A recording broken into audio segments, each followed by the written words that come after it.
नवी मुंबई नेरूळ येथील गेली 6 महिने बंदिस्त असलेलं श्री शिवछत्रपतींचं स्मारक जे अत्यंत घाणेरड्या कापडामध्ये नवी मुंबई महानगरपालिकेने बांधून ठेवलं होतं, ते शिवछत्रपतींचा सच्चा मावळा अमित ठाकरे यांनी ते काल खुलं केलं नवी मुंबईकरांसाठी।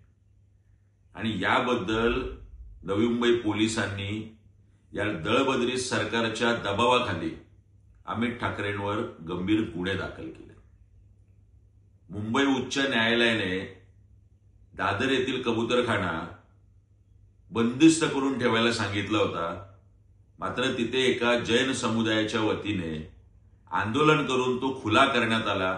अद्याप त्या समाजावर कुठलीही कारवाई झालेली नाही। देवेंद्र फडणवीस, आपल्या सरकारचं हे स्वराज्य आहे? शिवभक्तांनो, शिवप्रेमींनो, हे ऐका, वाचा आणि आता पेटून उठा।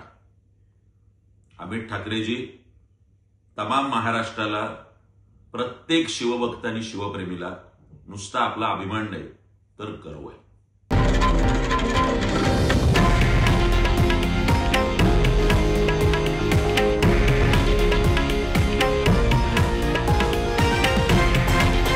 हे आहे देशातील नंबर 1 न्यूज नेटवर्क आणि आपण पाहत आहात TV9 मराठी, एकमेव।